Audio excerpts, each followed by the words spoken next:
Hello my dear friend. हम लोग continue कर रहे थे मैक्सिमम लाइक्लीहुड एस्टिमेटर और ज़्यादातर बच्चे को सीखना था तो लोग डिटेल्स बोल रहे थे तो इसलिए मैं डिटेल्स करवा रहा हूँ।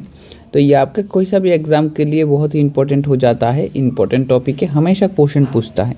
हम लोगों ने 14 क्वेश्चन सॉल्व कर लिया है, आज 13 कर लिया है। आज 14, 15 एंड 16 करेंगे, जहाँ पे हम लोग करेंगे नॉर्मल डिस्ट्रीब्यूशन से एमएलई और ज्योमेट्रिक से एमएलई। क्योंकि ये तो नॉर्मल का एमएलई का कैलकुलेशन थोड़ा टफ रहता है तो इसलिए ज़्यादातर बच्चे उसमें परेशान हो जाते हैं। तो आज हम उसी को ही देखेंगे।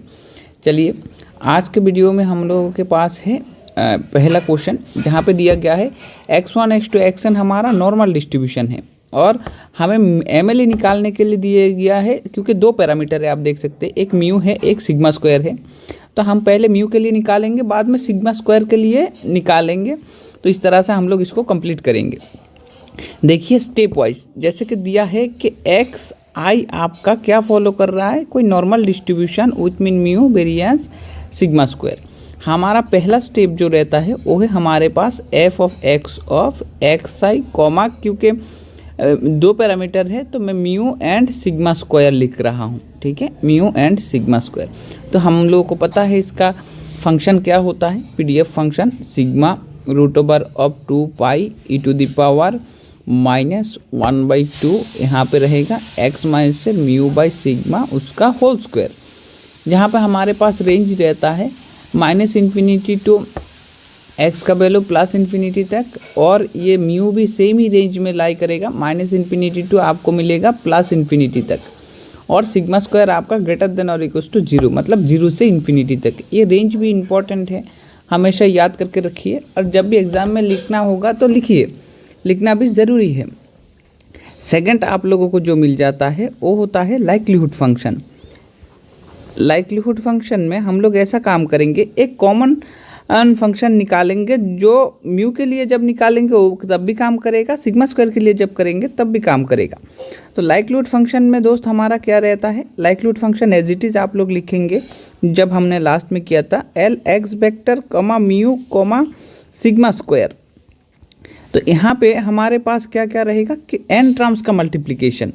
मैं इस टर्म को ऐसे लिख रहा हूँ, एफ ऑफ एक्स आई, पूरा टर्म नहीं लिख रहा हूँ ताकि मल्टीप्लिकेशन बहुत ज़्यादा बड़ा हो जाएगा। तो मैं इसको लिख रहा हूँ यहाँ पे एन टाइम्स। तो क्या लिखेंगे, F of x1 into F of x2 into, आप ऐसा कर करके एन टाइम्स इसको मल्टीप्लाई करेंगे, एफ ऑफ xn।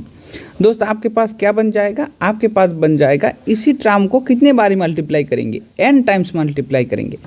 तो क्योंकि n टाइम्स अगर आप 2 इंटू 2 करेंगे ना, 3 टाइम्स करेंगे तो आप इसको लिख सकते हैं 2 क्यूब। तो इसी तरह से ये इस क्वांटिटी को अगर आप n टाइम मल्टीप्लाई कर रहे हैं तो आप ऐसा लिख सकते हैं, sigma root over of 2 pi whole to the power n। जाहिर सी बात है क्योंकि हम लोग इसको n टाइम मल्टीप्लाई कर रहे हैं तो होल टू द पावर में n आएगा, 3 टाइम करेंगे तो 3।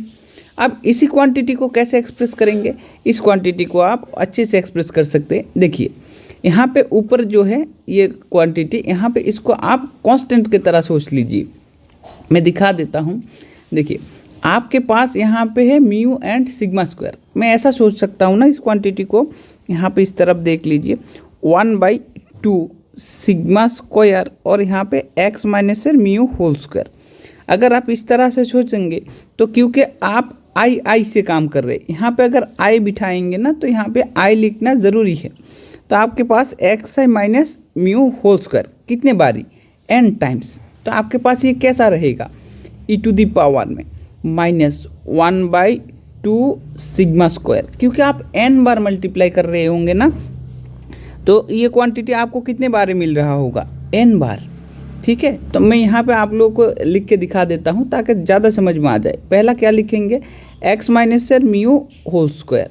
दूसरे में e to the power 1/2 sigma square, और यहाँ पे रहेगा x2 माइनस म्यू का होल स्क्वायर।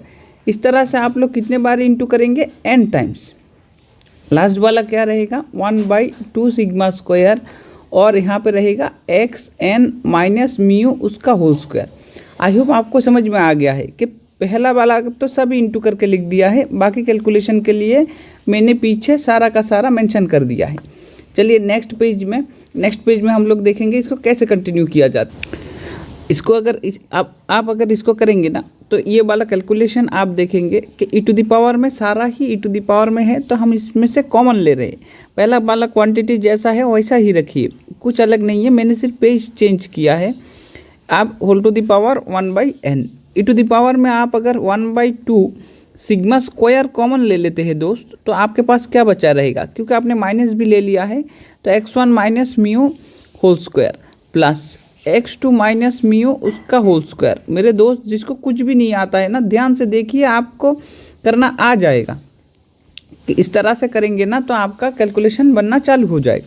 देखिए अब हमारा कैलकुलेशन यहाँ तक पहुँच गया। तो ऊपर में आप क्या कर सकते हैं, ऊपर में आप चाहे तो इसको समेशन के तौर पे लिख सकते हैं। तो पहला वाला क्वांटिटी कोई चेंज नहीं, आप थोड़ा स्मार्ट बनने के बाद ये बहुत सारा स्टेप स्किप भी कर सकते हैं।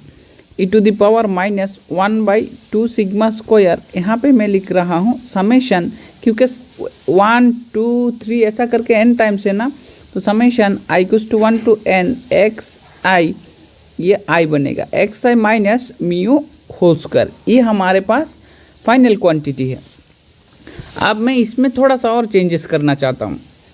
देखिए ये जो सिग्मा है, तो मैं इसको एक स्क्वायर लिख रहा हूँ और ऊपर एक रूट लिख रहा हूँ, इसमें तो कोई दिक्कत नहीं। मैं ये लाइक्लीहुड फंक्शन को ना इस तरह से बनाने की कोशिश कर रहा हूँ ताकि जब म्यू के लिए निकालेंगे तब भी ये काम करेगा, सिग्मा स्क्वायर के लिए निकालेंगे तब भी काम करेगा।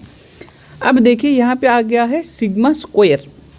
कंटिन्यू करते हैं ना, तो मैं इस क्वांटिटी को ऊपर ले जा रहा हूँ। जैसे कि 1/ अगर आपके पास रूट ओवर ऑफ x होता है, तो आप अगर ऊपर इसको लेके जाएंगे ना, तो आपको कैसे लिख पाएंगे, x ऊपर चला गया है और ऊपर जाने के बाद आप इसमें -1/2, ये रूट को हम लोग कैसा लिख सकते हैं, रूट ओवर x को आप x टू द पावर 1/2 लिख सकते हैं। दोस्त अगर आपका 1/x टू द पावर 1/2 है, तो आप इसको क्या कर सकते हैं, x टू द पावर ऊपर ले जाएंगे तो -1/2 इस तरह से लिख सकते हैं। तो वही काम मैंने यहाँ पे किया है। देखिए कैसे, ये sigma square to the power में -1/2, और ये जो n ऊपर था ना, तो मैं यहाँ पे n से मल्टीप्लाई करूँगा तो ये n/2, सेम 2 पाई ऊपर ले जाएंगे, -1/2 ऊपर का पावर में गुण करेंगे ना, मल्टीप्लाई करेंगे तो n/2 इस तरह से आ जाएगा। आई होप आपको समझ में आ गया है। अब ये वाला क्वांटिटी को क्या करेंगे, जैसा है वैसा ही रहने दीजिए, क्योंकि हम लोग जब likelihood function, log likelihood function बनाएंगे ना, तो हमारे पास फाइनल एक अच्छा सा फॉर्म होना चाहिए जिसको कैलकुलेट करने में बहुत ही आसान हो। किसके पॉइंट ऑफ व्यू से, अगर आपके पास आज डिफरेंशिएशन करना होगा ना, तो हम उसको लॉग लाइक्लीहुड फंक्शन में कन्वर्ट करने की कोशिश करते। अब आपका ये तो रहा आपका थर्ड स्टेप, हम लोग करेंगे फोर्थ स्टेप को। फोर्थ स्टेप में आपको क्या करना होता है, log likelihood function. Log likelihood function में दोस्त आपको सिर्फ L लेना होता है। अब ये L कैसे लेंगे कि ये जो फंक्शन है, पहले जो हमारे पास लाइक्लीहुड फंक्शन था उसके साथ सिर्फ लॉग ले लेना है। तो हमारा लाइक्लीहुड फंक्शन क्या था, xi यहाँ पे म्यू कॉमा सिग्मा स्क्वायर इस तरह से था, तो मैं इसके साथ लॉग ले रहा हूँ। तो कैसा फॉर्म आ जाएगा आपके पास, -n/2 और यहाँ पे लॉग सिग्मा स्क्वायर। अच्छे से देखिए, यही आपका काम में आने वाला है, -n/2 लॉग 2 पाई, फिर से -1/2 sigma square summation over i equals to 1 to n xi minus mu whole square. ये जो क्वांटिटी, ये जो लॉग लाइक्लीहुड हम लोगों ने निकाले हैं ना, ये हम लोग किसके लिए यूज़ करेंगे, जब म्यू के लिए करेंगे तब भी ये ही यूज़ करेंगे। म्यू के लिए एमएलई निकालते वक्त और सिग्मा स्क्वायर के लिए एमएलई निकालते वक्त तब भी हम लोग इसी फंक्शन को ही दोबारा से यूज़ करेंगे। चलिए अब हम लोग निकालते हैं म्यू के लिए एमएलई। तो म्यू के लिए अगर आप एमएलई निकाल रहे हैं ना, तो इस लाइक्लीहुड फंक्शन को आपको क्या करना पड़ेगा, म्यू के रेस्पेक्ट में डिफरेंशिएट करना पड़ेगा। चलिए नेक्स्ट पेज में हम लोग उसको करते हैं। अब हम लोग क्या करेंगे कि लाइक्लीहुड फंक्शन को डिफरेंशिएट करेंगे। किसके लिए एमएलई निकाल रहे हैं, याद करके रखना है कि म्यू के लिए एमएलई निकाल रहे हैं। तो आप लोग dl बाई डी म्यू करेंगे और इसको इक्वेट करेंगे 0 के साथ। अगर आप इसको 0 के साथ इक्वेट कर रहे हैं तो आपके पास क्या आ जाएगा, अच्छे से देखिए कि यहाँ पे dl बाई डी म्यू का वैल्यू क्या हो जाएगा, ये फंक्शन यहाँ पे किसी भी जगह पे हमारा म्यू है ही नहीं, क्योंकि म्यू नहीं है तो ये कांस्टेंट की तरह बिहेव करेगा और कांस्टेंट का डेरिवेटिव आपको मिलेगा 0। यहाँ पर भी देखिए म्यू किसी भी जगह पे नहीं है तो ये भी आपका क्या बन जाएगा, डिफरेंशिएशन करने के बाद 0। मेन फैक्टर रहेगा ये वाला क्वांटिटी, इसमें डिफरेंशिएशन आपका काम पे आएगा। तो लिखेंगे -1/2 सिग्मा स्क्वायर, इसका डिफरेंशिएट करेंगे तो आपको मिलेगा 2 इंटू, क्योंकि ये वाला होल स्क्वायर है ना, तो आपको मिलेगा summation over i equals to 1 to n xi minus mu. अब आपको क्या करना है, फिर अगेन म्यू के रेस्पेक्ट में करेंगे तो -1 और ये इक्वल टू 0 बन जाएगा। आई होप आपको बातें समझ में आ रहा है। सिर्फ मैंने इस फंक्शन का डिफरेंशिएशन किया है दोस्त। अब 2 और 2 कैंसिल हो जाएगा, ये सिग्मा स्क्वायर ना, आप ऐसा कीजिए, जब भी म्यू के रेस्पेक्ट म्यू के लिए एमएलई निकालेंगे सिग्मा स्क्वायर को आप कांस्टेंट मान लीजिए। कांस्टेंट मानने पे आपको एक बेनिफिट मिलेगा कि कांस्टेंट का डिफरेंशिएशन आपका 0 हो जाता है। तो अगर ये कांस्टेंट क्वांटिटी है तो मैं इसको उस साइड में लेके चला जाता हूँ, तो ये हमारे पास क्या बन जाएगा, देखो ये एक माइनस है यहाँ पे और एक माइनस है तो प्लस बन जाएगा। ये सिग्मा स्क्वायर को मैं राइट साइड में कन्वर्ट कर देता हूँ तो हमारे पास क्या रहता है, i equals to 1 to n, यहाँ पे रहेगा xi माइनस म्यू, ये हमारे पास 0 के बराबर बन जाएगा। तो आपको कैलकुलेशन करके देखना है मेरे साथ। अब समेशन में दोनों, समेशन में इसके साथ और इसके दोनों के साथ ले लेता हूँ। Summation over i equals to 1 to n, यहाँ पर रहेगा xi और यहाँ पे अगर करेंगे तो summation over i equals to 1 to n, ये रहेगा म्यू इक्वल टू 0। देखिए दोस्त, अगर आप summation over i equals to 1 to सोच लीजिए 5 और यहाँ पे है 2, इसका मीनिंग ये होता है आप 2 को 5 बार ही ऐड कर रहे हैं, ठीक है, 5 टाइम्स आप 2 को ऐड कर रहे हैं। तो आप चाहे तो इसको क्या लिख सकते हैं, 5 इंटू 2, यहाँ पे जो रहेगा दैट 1 इंटू दिस कॉन्स्टेंट। तो आपका ये म्यू कॉन्स्टेंट हो जाता है, उसको कितने बार ऐड कर रहे हैं, n टाइम्स। तो आप इसको ऐसे लिख सकते हैं summation over i equals to 1 to n minus n mu, क्योंकि n टाइम्स म्यू को ऐड किया जा रहा था, तो इक्वल टू 0। मैं साइड चेंज करूँगा, साइड चेंज करने पे मुझे क्या मिल जाएगा, n mu equal to summation over x I, जहाँ पे i equals to 1 to n है। नेक्स्ट लाइन देखिए, नेक्स्ट लाइन पे आप लोग क्या करेंगे कि आपको म्यू के लिए निकालना है, तो म्यू इक्वल टू आप क्या लिख सकेंगे, summation over x i by n. Summation का मतलब ही होता है i equals to 1 to n। तो आप ये क्वांटिटी बहुत ही अच्छे से पहचानते हैं, ये हमारे पास क्या हो जाता है, ये हमारे पास x बार हो जाता है, एवरेज म्यू इक्वल्स टू आपका x बार हो जाता है। आपको सेकंड ऑर्डर डिफरेंशिएशन करने की ज़रूरत नहीं है, सिर्फ एग्जाम में आएगा तो आप ऐसे लिखेंगे d2l बाई डी म्यू 2। कब, जब हमारा म्यू इक्वल टू x बार होगा तब उसका डिफरेंशिएशन का वैल्यू लेस देन 0।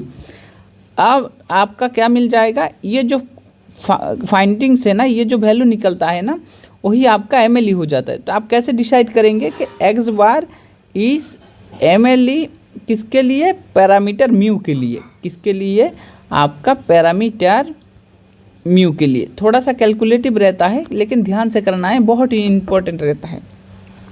इस तरह से हमारा एमएलई निकल जाता है नॉर्मल डिस्ट्रीब्यूशन में, किसके लिए, म्यू के लिए।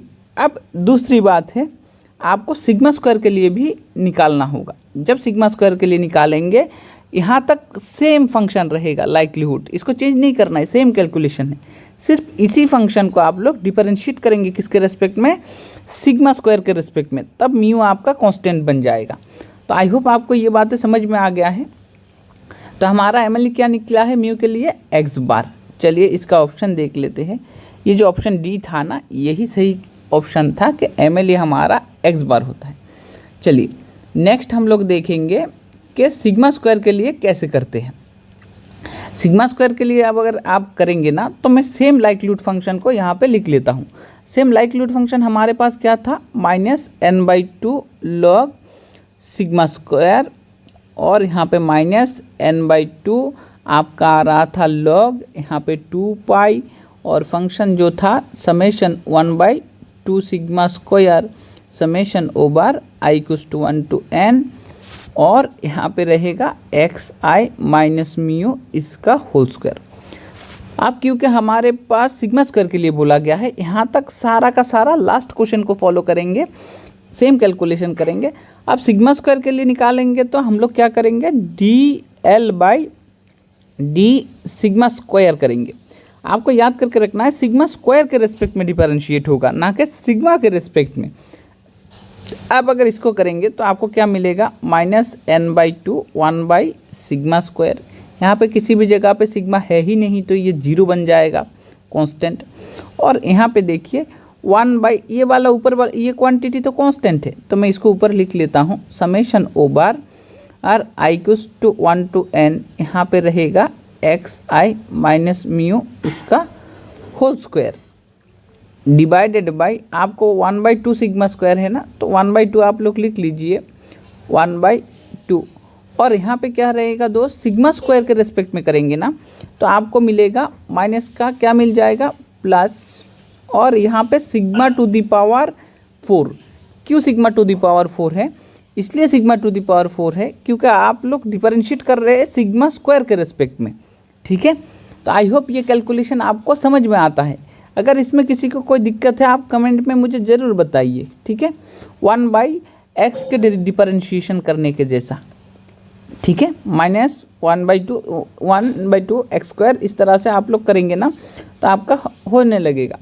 देखिए तो अब हमारे पास क्या है, अब हमारे पास है -n/2 सिग्मा स्क्वायर और यहाँ पे है आपके पास प्लस, मैं इसको साइड चेंज भी कर सकता हूँ, आप लोग चाहे तो साइड चेंज भी कर लीजिए। तो मैं साइड चेंज कर देता हूँ एक ही बारी में, -1/2 summation over i equals to 1 to n और ये xi माइनस म्यू इसका स्क्वायर डिवाइडेड बाय आपका रहेगा सिग्मा टू द पावर 4। देखिए दोस्त 2 कैंसिल कर देंगे, क्या करेंगे यहाँ से 2 कैंसिल आउट कर सकते हैं आप लोग। सो 2 से 2 कैंसिल कर दीजिए, इस सिग्मा स्क्वायर से सिग्मा स्क्वायर कर देंगे तो एक सिग्मा स्क्वायर बचा भी रहेगा आपके पास। माइनस से माइनस कैंसिल कर दीजिए और नेक्स्ट में आपके पास क्या बचेगा, इस सिग्मा स्क्वायर को ना इस तरफ ले आइए और यहाँ पे अगर n लिखेंगे ना तो ये n आपका इस तरफ नीचे आ जाएगा। तो आपके पास क्या बनने लगेगा, summation over i equals to 1 to n यहाँ पे xi माइनस म्यू उसका स्क्वायर। तो कुछ इसी तरह से हम लोगों ने कैलकुलेशन ख़त्म कर दिया है, क्योंकि सिग्मा स्क्वायर के लिए निकालना था तो सिग्मा स्क्वायर के रिस्पेक्ट में वैल्यू तो निकल गया है।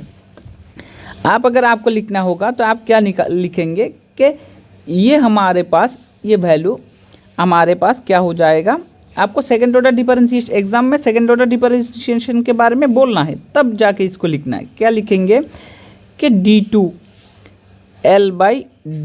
सिग्मा टू द पावर ना आपका अभी 4 बन जाएगा क्योंकि स्क्वायर का स्क्वायर करेंगे। ठीक है, तो आपका तब क्या वैल्यू पुट करेंगे, ये सिग्मा स्क्वायर के जो वैल्यू है इसको पुट करते हैं तो लेस देन 0 आएगा ही आएगा। ठीक है, यहाँ तक दिखाने के बाद आप क्या करेंगे, देयरफॉर आप लिखेंगे कि 1/n summation over i equals to 1 to n xi minus mu उसका स्क्वायर जो है ना वो आपका mle बन जाता है, किसके लिए, पैरामीटर सिग्मा स्क्वायर के लिए। ठीक है दोस्त, पैरामीटर सिग्मा स्क्वायर के लिए। तो इस तरह से हमारे पास ऑप्शन नंबर 1/n है ना। ठीक है, ऑप्शन नंबर ए करेक्ट हो जाएगा। आई होप आपको बातें समझ में आ गया है। आराम से देखिए और इसको रिवाइज करते हुए करते चलिए। थोड़ा सा कैलकुलेशन डिफ़िकल्ट है लेकिन कोई दूसरा आपके पास कैलकुलेशन का प्रोसीड्यूर होगा नहीं, इसी को ही फॉलो करना पड़ेगा। देखिए यहाँ पे है जियोमेट्रिक डिस्ट्रीब्यूशन, xi फॉलो कर रहा है आपका geometric distribution with parameter p। तो आप इसको कैसे करेंगे, सेम प्रोसेस है आपको, क्योंकि ये दिया गया है xi आपका फॉलो कर रहा है geometric distribution with parameter p। तो आप लिखेंगे कि मेरे पास p ऑफ, क्योंकि जियोमेट्रिक हमारा क्या होता है, जियोमेट्रिक हमारा एक डिस्क्रीट डिस्ट्रीब्यूशन होता है, इसलिए मैंने PMF फंक्शन को P ऑफ एक्स से लिखा है। आप चाहे तो इसको ऐसे भी लिख सकते हैं, P of X I comma P, जैसे मन चाहे वैसे लिखिए, यूज़ करना आना चाहिए। तो आपका ये क्या बन जाता है, P Q to the power x minus 1, X I होगा क्योंकि मैंने आई यूज़ किया है ना, एक्स आई माइनस 1। आपका एक्स आई का वैल्यू कहाँ से स्टार्ट होगा, 1 2 ऐसा कर करके जहाँ तक जाके आपको पहला सक्सेस मिलेगा ना, तो ये चलता ही जाएगा, आप इसको स्टॉप नहीं कर सकते। पता नहीं है ना कब पहला सक्सेस मिलेगा, वही तो जियोमेट्रिक रिप्रेजेंट करता है। तो आपका पहला स्टेप बन जाता है ये। सेकंड आपको निकालना है लाइक्लीहुड फंक्शन। अब मैं नहीं लिख रहा हूँ, लाइक्लीहुड फंक्शन आप लोगों को पता है लिखना है, L ऑफ एक्स वेक्टर कमा P। कितने बार ही आप इसको इंटू करेंगे, n टाइम्स कर लीजिए, P of x1 into P of x2 into इस तरह से P of xn। Value put करेंगे P, ये Q देखो, Q को हम लोग क्या लिख सकते हैं, हमें पता है P plus Q equal to 1 होता है, तो Q को आप लोग 1 माइनस P लिख सकते हो, क्योंकि आपको डिफरेंशिएट P के रेस्पेक्ट में MLE निकालना है, तो अंत में जाके P के रेस्पेक्ट में डिफरेंशिएट करना है। और हमें पता है हम Q को P के तरह लिख सकते हैं, तो मैं P के फॉर्म पे लिख रहा हूँ ताकि डिफरेंशिएशन में कुछ भी P रिलेटेड छूट ना जाए। तो इस Q को मैं लिख रहा हूँ 1 माइनस P। तो आपके पास आएगा 1 minus P to the power x1 minus 1 into P into 1 minus P into x2 minus 1। इस तरह से मेरे दोस्त आपका n टर्म जो होगा P into 1 minus P into xn, ये x है, xn माइनस 1।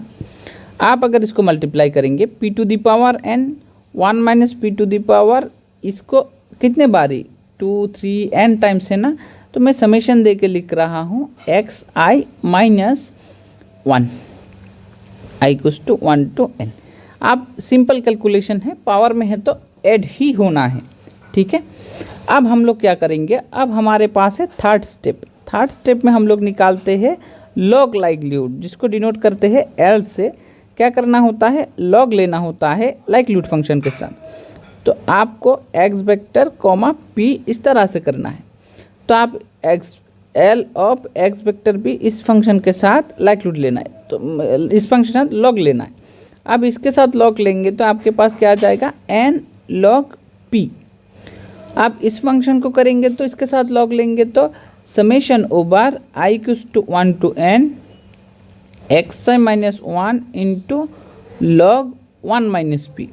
नेक्स्ट हम लोग क्या करेंगे, इसी फंक्शन को, क्योंकि हमें P के रेस्पेक्ट में निकालना है, तो P के रेस्पेक्ट में डिफरेंशिएट करके इक्वल टू 0 करेंगे। चलिए नेक्स्ट पेज पे डिफरेंशिएशन में कैसा रहेगा, देखो dl बाई dp, क्योंकि P के रेस्पेक्ट में जिसके लिए भी बोलेंगे ना, जिस पैरामीटर के लिए, उसके रेस्पेक्ट में आप लोगों को क्या करना होता है, आप लोगों को डिफरेंशिएट करना होता है इक्वल टू 0। अब यहाँ पे देखो dl बाई dp, तो इस फंक्शन को हम P के रेस्पेक्ट में डिफरेंशिएट करेंगे, तो ये जो पूरा फंक्शन है इसको P के रेस्पेक्ट में करो, तो आपको मिलेगा n by P plus summation over i equals to 1 to n xi minus 1 divided by, इसको करोगे तो आपको क्या मिलेगा, 1 माइनस P और एक माइनस, क्योंकि इस टर्म को तो और एक बार ही करना होता है ना, तो इक्वल टू 0। अब देखो n बाई P, अब यहाँ पे क्या बचता है, यहाँ पे बचता है एक माइनस। मैं इसके लिए इसको साइड चेंज कर देता हूँ ताकि हम लोग कैलकुलेशन बढ़िया तरीके से कर पाए। समय माइनस के लिए अगर साइड चेंज करेंगे तो पॉजिटिव बन जाएगा, summation over i equals to 1 to n xi minus 1 divided by 1 minus P, ठीक है। अब देखो जिसको ये एक्सप्लेनेशन भी समझने में दिक्कत हो रहा है ना, वो मुझे कमेंट सेक्शन में बोलेंगे, मैं और भी जनरलाइज करके आप लोगों को बोल दूंगा।